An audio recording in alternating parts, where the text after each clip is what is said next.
Olá, você tem acompanhado conosco aqui no nosso R7.com, sempre ao vivo e também aqui na nossa Record News, rodadas com candidatos à Prefeitura de São Paulo. É uma tentativa, obviamente, para a gente mostrar um pouco mais o que pensa o candidato, quais são as soluções que ele tem para a nossa cidade, o desenvolvimento da cidadania e de como é que as pessoas, então, podem comparar os candidatos para escolher aquele que julgar o melhor candidato a prefeito da cidade de São Paulo. Nesta semana, nós convidamos aqui 10 candidatos, fizemos um sorteio, as assessorias vieram, para que a gente pudesse fazer um debate e não uma entrevista como nós já fizemos anteriormente. Hoje, nós tínhamos 2 candidatos programados. Um deles é o candidato Celso Russomano, que está aqui ao meu lado, da coligação PRB-PTB. E aqui na minha esquerda, deveria estar o candidato do PSDB, o candidato Zé Serra.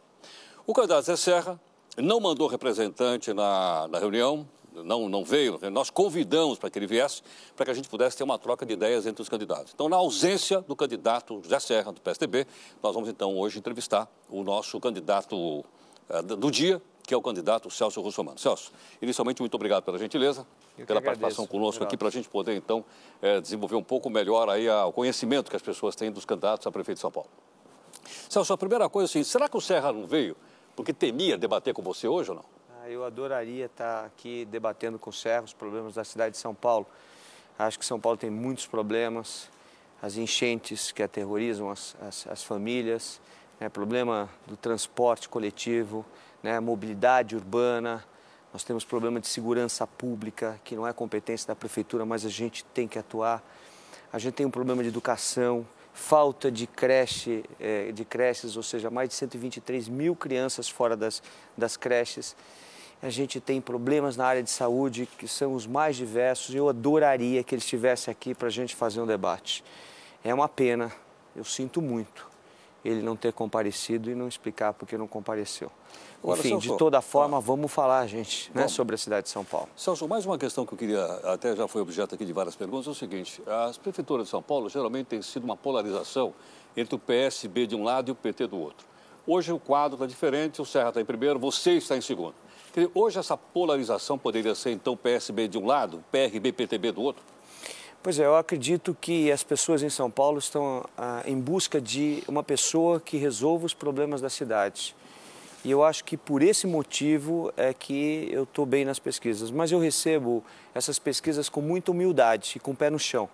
Com vontade de trabalhar, com vontade de continuar andando pela cidade, conhecendo os problemas que a cidade tem, conversando com as pessoas, porque só quem mora nos bairros da cidade de São Paulo é que podem me trazer os seus problemas. E estes problemas é que nós vamos resolver. Então é assim que a gente tem feito. Eu não acredito mais em polarização. Eu acredito em nomes e na construção de uma cidade com mais educação e com mais cidadania. Pois, Celso, infelizmente, então, o Serra não está. Explica para a gente o seguinte, qual é a diferença entre o seu programa de governo e dos outros candidatos, inclusive do ausente Zé Serra? O meu programa de governo é voltado para a cidadania. Serviços públicos de qualidade. Como tudo está na mão do poder público, esses serviços têm que funcionar. Não só os serviços municipais, dos quais nós vamos gerir, que nós vamos administrar, mas os serviços do Estado e da União. E para isso a gente tem mecanismos. Quando eu trabalhei no decreto que regulamenta o Código de Proteção e Defesa do Consumidor, eu estabeleci lá a competência do município, através do seu órgão de defesa do consumidor, para punir e responsabilizar todos os órgãos públicos. Portanto, nós não vamos só em busca da eficiência dos serviços municipais, nós vamos também cobrar dos serviços estaduais e federais eficiência nessa prestação de serviço. E caso isso não aconteça, pela primeira vez nós vamos ver no Brasil o Código de Defesa do Consumidor sendo cumprido para os serviços públicos, ou seja, o Estado sendo autuado e multado e responsabilizado através dos seus administradores e a União sendo autuada e multada e responsabilizada também. Celso, nós estamos aqui com a nossa página do R7.com, o pessoal está mandando as perguntas. O Moisés pergunta a você o seguinte, gostaria de saber se você colocaria seus filhos para estudar numa escola do município e qual a avaliação que você faz do ensino municipal atual? Moisés, eu não colocaria, Moisés, a qualidade é muito ruim. Mas não é por culpa dos professores, que até têm boa vontade. É por culpa do sistema, que é chamado de progressão continuada e pelas mães chamados de promoção automática. Quando se instituiu o boletim, e você professor, foi professor durante muito tempo, posso contar que você foi meu professor também, no Objetivo. Quando se instituiu o boletim, tinha uma razão, Heródoto. A razão era informar aos pais que o aluno ia bem ou não ia bem. Por isso, o pai assinava o boletim todos os meses. Então, mesmo um pai leigo ou uma pessoa que não é alfabetizada, essa pessoa via com facilidade que existiam notas vermelhas e sabia: meu filho não está bem, está na hora de eu conversar com o professor, está na hora de eu acompanhar o meu filho, está na hora de eu pedir ajuda. Quando se acabou com isso e veio aí a progressão continuada, a gente parou de avaliar as crianças. Bom, a progressão continuada ela é muito boa no papel, desde que ela tenha acompanhamento, de que exista um professor acompanhando aquela criança que não consegue estar no mesmo nível das outras. Mas essas crianças estão abandonadas. E aí a maioria está abandonada. E a gente vê uma evasão escolar muito grande. E nós só estamos dando satisfação para a Organização das Nações Unidas, dizendo: o Brasil não é um país de analfabetos, mas as crianças estão indo embora das escolas porque elas são vítimas do chamado bullying hoje em dia. O que é nada mais, nada menos do que da gozação dos amigos, dos colegas, que veem que essa criança não consegue acompanhar como é que se diz? A progressão, e aí essa criança se vê constrangida e acaba saindo da escola. O processo vai modificar. Nós vamos fazer escola pública de qualidade. Aí eu vou dizer para você, Moisés, eu colocaria meu filho numa escola pública sim. Porque nós tivemos na década de 70, e você lembra bem disso, a melhor escola pública. Era melhor do que a escola privada. E as pessoas até diziam assim: quem estuda na escola privada é porque quer passar de ano, né? Quer comprar a sua passagem de ano. Eu me lembro, e você se lembra disso, que nós tínhamos o exame de admissão para sair do primário, da quarta série, para entrar no ginásio, né? Hoje, ensino fundamental. E as pessoas tinham que fazer tinham que estudar muito, faziam até cursinhos para conseguir entrar no ginásio. E eu fui estudar no Brasílio Machado, que era um dos melhores colégios, talvez o melhor colégio de São Paulo. Isso não existe mais. E é isso que nós queremos trazer de volta. Nós vamos ter boletim, sim, nós vamos ter acompanhamento do professor, e quando o aluno não estiver acompanhando, ou no período da tarde ou no período da manhã, diferente do período que ele tem escola, ele vai ter um professor para ajudá-lo a crescer na condição de igualdade com os outros. Celso, tem outra pergunta aqui. O nosso internauta e telespectador, ele é o Maurílio. Olha o seguinte: a prefeitura gasta 100 milhões de reais com a operação delegada, o chamado bico legalizado para combater a pirataria e os clandestinos. Enquanto isso, o número de roubos de carros aumenta, os arrastões aumentam, o condomínio aumenta, por fim, os restaurantes também são atacados. A pergunta, então, do Maurílio é o seguinte: o que é que você pretende fazer, caso seja eleito, com essa situação? Pretende continuar com a PM correndo atrás dos trabalhadores, diz ele aqui? Em primeiro lugar, vou deixar bem claro uma situação. Trabalhador nenhum será perseguido no nosso governo, nenhum.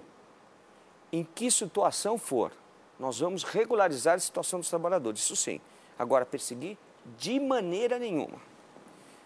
Em relação à segurança pública, que não é competência da prefeitura, mas nós vamos equipar, requalificar, treinar os guardas civis metropolitanos. Vamos elevar de 5.300 que estão em atividade, são 6.000 e poucos, mas em atividade nós temos 5.300, para 20 mil homens nas ruas. Estes homens vão, nos termos das decisões transitadas pelo Superior Tribunal de Justiça, fazer o que é da sua competência. Prender em flagrante delito, que nem precisaria ser guarda metropolitano para isso. Você pode fazer a prisão em flagrante, está amparado no artigo 301 do Código de Processo Penal. Você é formado em Direito, sabe muito bem disso, entendeu? Qualquer do povo pode dar voz de prisão, mas pode mais, de acordo com o Superior Tribunal de Justiça.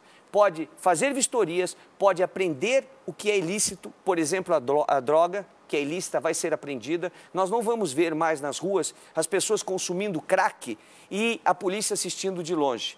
A Guarda Civil Metropolitana vai fazer apreensão da droga de meia em meia hora. De meia em meia hora.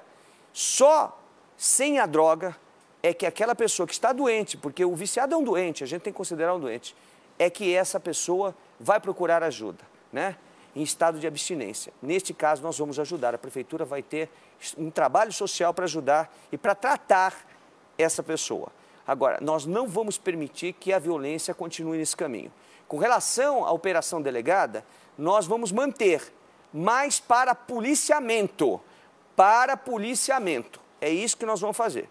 Esta ideia, inclusive, é minha, da época e da campanha para o governo do Estado, em que eu disse que a Polícia Militar e a Polícia Civil também fará o bico legalizado, que na verdade é a operação delegada, chamada de operação delegada, onde, em vez do policial fazer um bico na frente de um estabelecimento comercial, ele trabalha uniformizado em prol da segurança pública. Agora, resolver o problema da segurança pública, Heródoto, não é só uma questão de prevenção, de polícia preventiva ostensiva. Nós temos que trabalhar pela inclusão das crianças, dos adolescentes, dos pré-adolescentes e dos adolescentes, principalmente os que estão na periferia. E para isso, a gente tem que ter escola de qualidade e nós vamos dar das periferias para o centro, internet gratuita. E aí você vai me perguntar, mas como, Celso, quanto custa a internet gratuita por ponto? Eu vou te dizer, custa R$1 por ponto. R$1 apenas. Isso já foi feito em outras cidades, inclusive no interior de São Paulo. Existem cidades totalmente informatizadas, com provedor da prefeitura, que é o que nós vamos ter. E vou te dizer mais, este provedor vai ter a maior quantidade de pessoas acessando. Por isso, extremamente interessante, numa parceria público-privada, nós vamos fazer com que as empresas possam anunciar nesses provedores e pagar essa conta para que, de fato, nem a prefeitura, nem o cidadão pague R$1 para ter internet em casa. Eu só dar um esclarecimento para os nossos cidadãos de uma maneira geral. Quanto é que você vai gastar na sua campanha a prefeito de São Paulo? A minha campanha está orçada, eu não sei direito, até o presidente 30 milhões que a gente está prevendo. Que, dentre as campanhas que a gente tem aí, é a mais barata de todas. E da onde virão esses 30 milhões? De doações, daqueles que quiserem e que acreditarem no nosso projeto. A gente não tem o governo do Estado, a gente não tem o governo do município, a gente não tem o governo federal, portanto, nós não temos apoio que não seja daqueles que realmente acreditam no nosso projeto. Então, aqueles que acreditam que nós podemos transformar a cidade numa cidade mais humana, melhor para a convivência, com qualidade de vida, é que vão me ajudar. Celso, o Carlos Souza diz o seguinte, ele tem lido aí alguns jornais que a coligação que apoia você é o PRB, PTB, Record. A Record está apoiando a sua candidatura? Não, mas isso não existe, isso é um absurdo.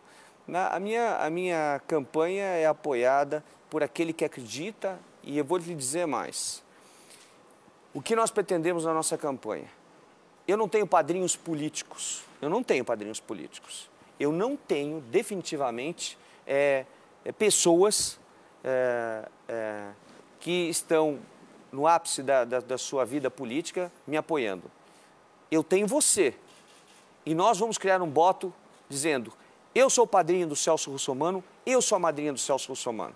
Esses serão os nossos apoiadores. Eu sou importante porque eu sou cidadão de São Paulo e eu apoio a candidatura do Celso Russomano. São essas as pessoas que vão me apoiar, né? Os partidos que fazem parte da minha base, né, da minha coligação, é o PTB, o PRP, o PRB, que é o meu partido, o PHS, o PT do B e o PTN. São os partidos que fazem parte da minha coligação.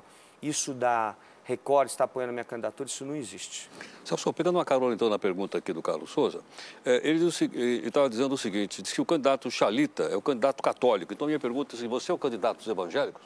Eu sou católico, nascido e batizado na Igreja Católica, frequentador, fiz todos os cursos que a Igreja Católica tem, como Cursilho, Emaús, fui coordenador de jovens da Igreja Católica, fui coordenador de encontro de casais e recebo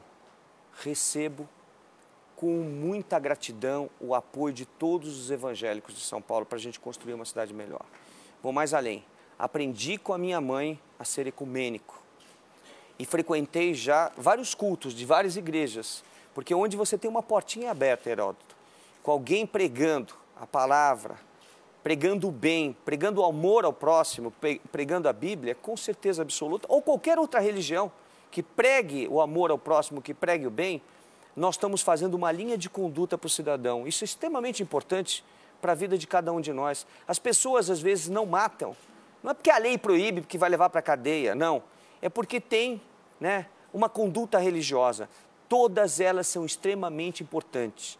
E nós vamos apoiar todas as igrejas que quiserem se instalar em São Paulo.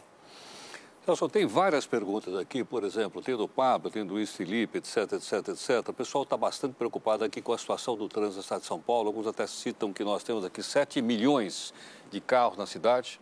Na última sexta-feira tivemos 194 quilômetros de congestionamento, está tudo parado. Bom, o que é que um prefeito, no caso você como candidato, que proposta você tem para solucionar isso? Como é que nós vamos impedir um congestionamento de 194 quilômetros na cidade? O que acontece no dia a dia em São Paulo? Todo mundo sai das periferias e dos bairros e convergem para o centro da cidade.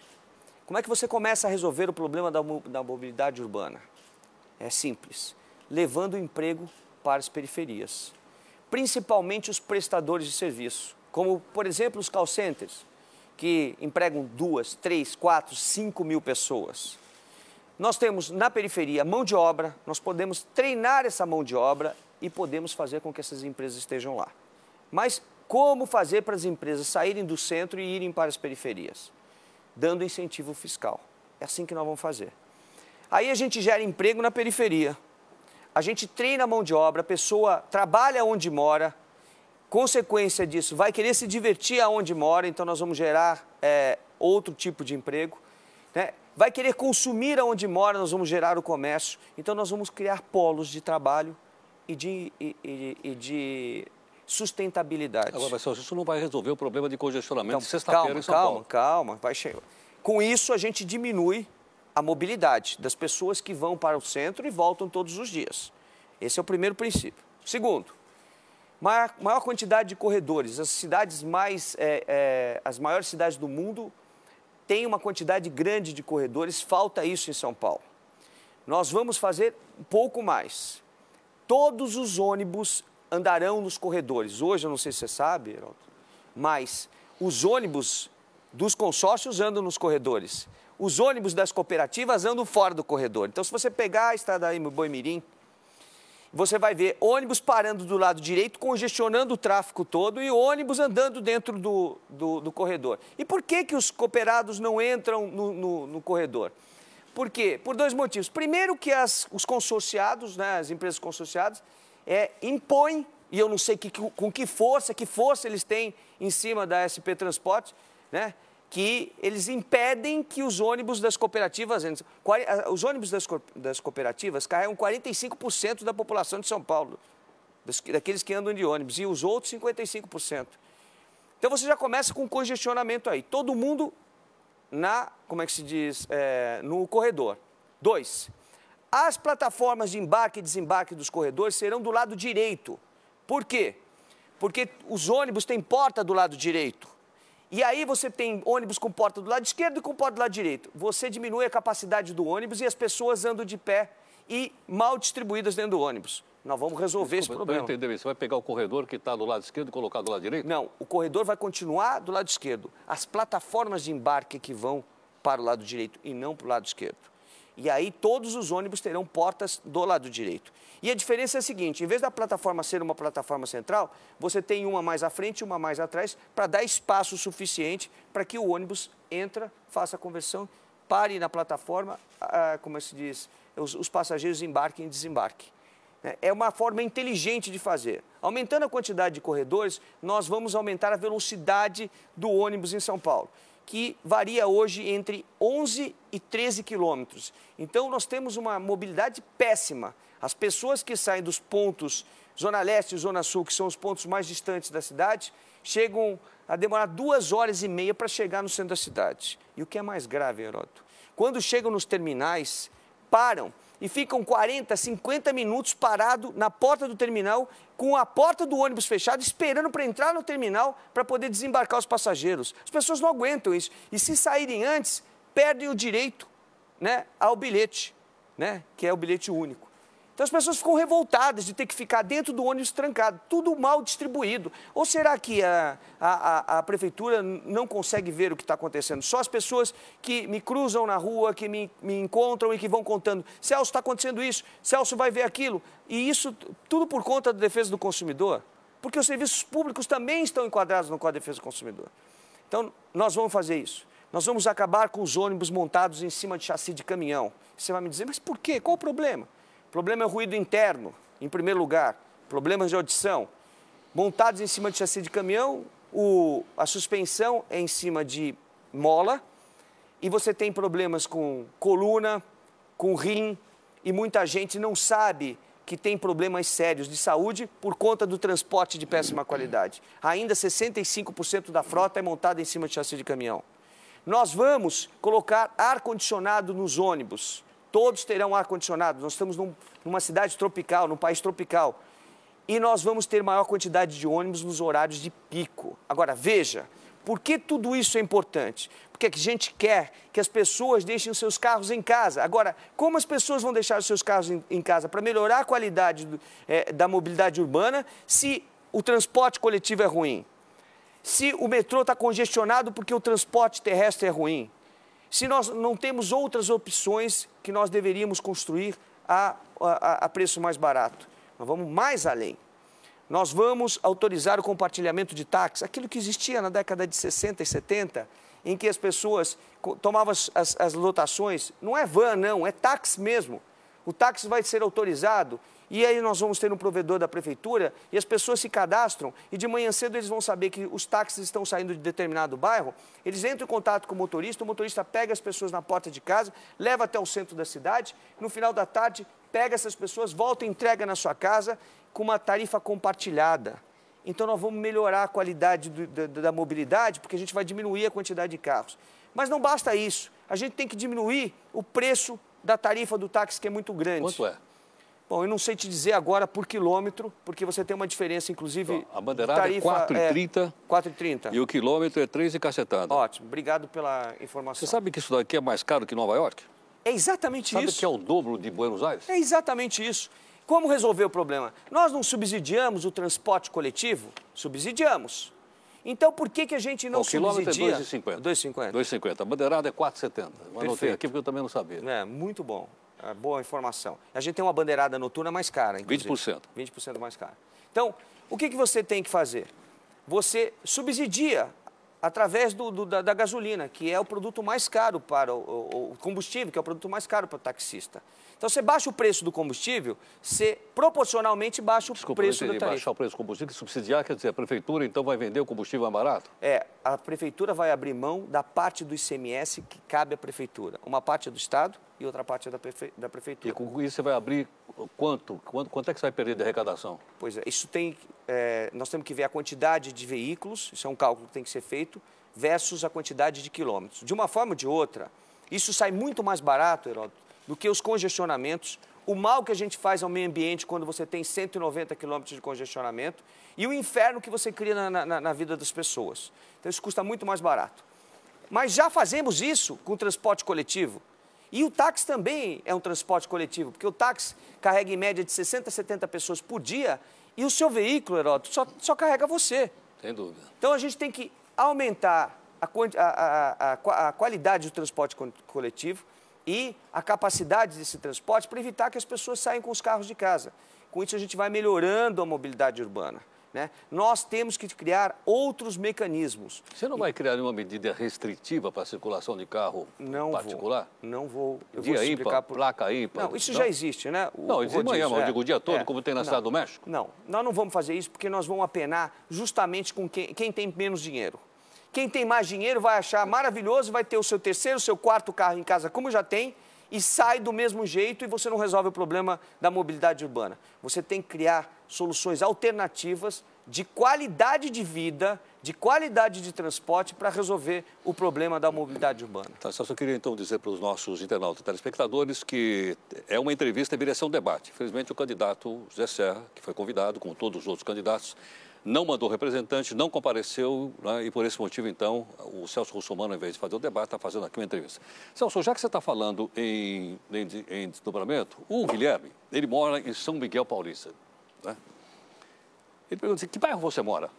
Eu moro no Morumbi, todo mundo sabe isso, Morumbi. Até porque eu fui assaltado recentemente e vivenciei todo o problema da segurança de São Paulo. A pergunta aqui vai o seguinte, como é que você iria de transporte público, então, do Morumbi até São Miguel Paulista? Como é que eu iria de transporte público? É. Eu pegaria um ônibus no Morumbi, desceria no centro da cidade e no centro da cidade eu pegaria um ônibus que iria até São Miguel. Eu sei perfeitamente como andar de ônibus, até porque durante toda a minha juventude andei de ônibus em todos os pontos da cidade. Eu era office boy. E o office boy tinha que colocar a pastinha debaixo do braço e se virar e saber andar na cidade de São Paulo. O André Luiz quer saber o seguinte, em relação, então, à questão da defesa do consumidor... Agora, só queria dizer uma coisa. Pode falar. Só queria dizer uma coisa. Para o nosso... era o anterior... O anterior aqui é o Guilherme. Guilherme Santana. Guilherme, eu sei o que acontece com quem sai de São Miguel e tem que enfrentar, pelo transporte terrestre, o tempo que se demora para chegar no centro da cidade. Esse processo vai mudar. Pode ter certeza que vai mudar. Você vai chegar tão bem de ônibus como você chega de metrô. E o metrô está tão congestionado que as pessoas com deficiência têm de fato reclamado, e muito. Imagina só você que está nos assistindo, um cadeirante. Se essa pessoa ou uma pessoa com mobilidade reduzida, se ela consegue sair do trem, do metrô ou entrar no metrô num horário de pico, às vezes vai sair 3, 4 estações para frente, tem que retornar porque não consegue sair com a sua cadeira de roda. Esse processo vai mudar, porque a gente vai pensar nas pessoas como são, gente. E é assim que a gente vai fazer. Celso, tem também aqui várias perguntas. Qual é o evento que mais movimenta a cidade de São Paulo? Tem vários eventos que movimentam a cidade de São Paulo. Por sinal, quero te dizer que nós vamos ser a capital dos eventos. Nós estamos perdemos agora um Vale Tudo, uma luta, porque São Paulo não estava preparado. A luta que nós estamos falando é aquele MMA? MMA. Aquela luta selvagem? Não importa se é selvagem, existem pessoas que gostam e têm o direito de se divertir. Né? A gente tem que ter opção para todo mundo. Tem gente que não gosta. Você não acha que não gosta? Mau exemplo?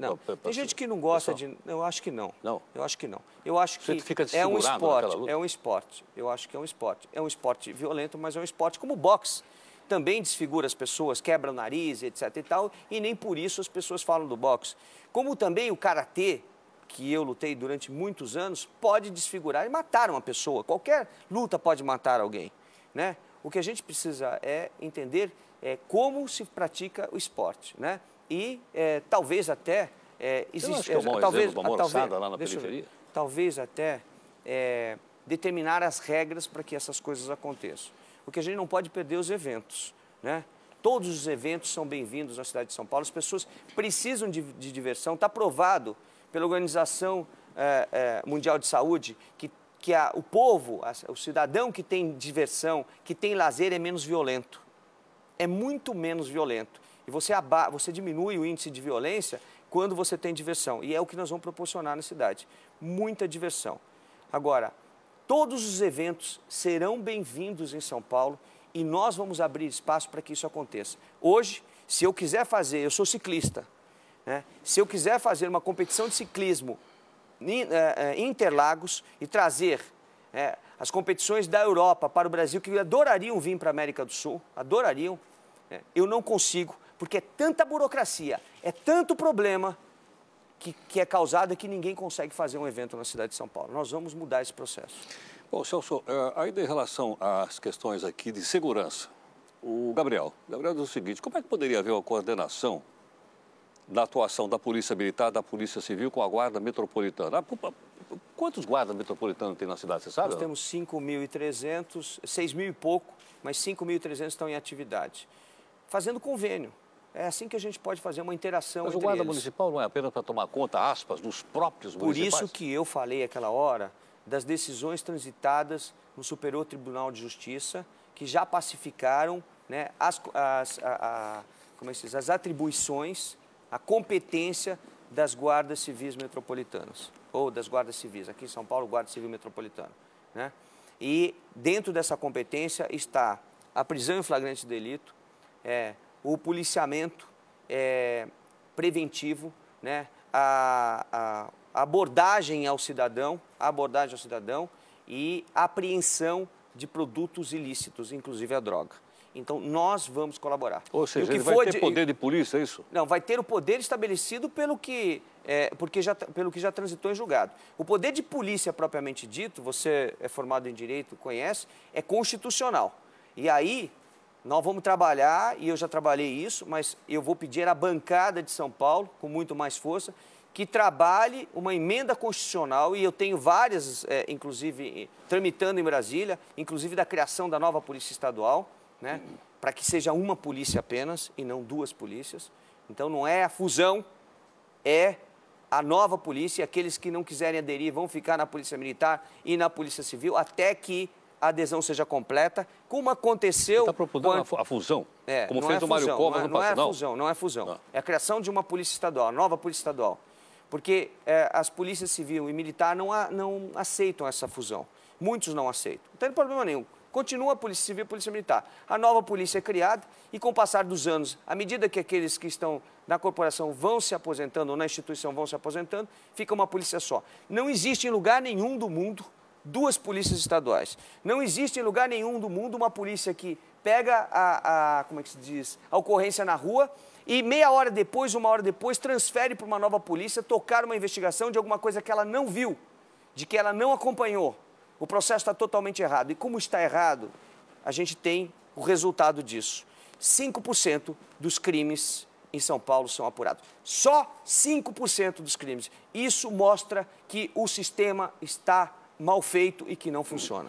Ô, Celso, o nosso tempo está encerrado, nós estamos conversando aqui aproximadamente 30 minutos. Queria agradecer a sua participação. Eu queria, só para encerrar, te entregar um relatório da Câmara dos Deputados, em que eu, durante os meus mandatos de deputado federal, devolvi da verba de gabinete R$ 727.692,80 para os cofres públicos. Estou te entregando aqui, tá bom? Tá bom. De verba que eu não usei, e eu acho que as coisas devem ser assim. O dinheiro público, a coisa pública, deve ser tratada com respeito. E é assim que nós vamos gerir a cidade de São Paulo. Tá certo. Celso, muito obrigado, então, pela sua participação conosco aqui, pela entrevista. Muito obrigado. Eu que agradeço, Nosso nome aqui da Record News e também do R7, que o pessoal mandou as perguntas. Eu que agradeço. Bom, amanhã a gente vai estar aqui de novo com mais dois convidados. Hoje o candidato Zé Serra, candidato do PSDB, não aceitou o nosso convite, não mandou representante para que houvesse sorteio. Por esse motivo, nós transformamos o debate de 1 hora nessa entrevista de meia hora com o candidato do PRB-PTB, Celso Russomano. Amanhã, 4h, nós estamos aqui e contamos com a sua participação através aqui das perguntas do nosso R7.com. Até amanhã.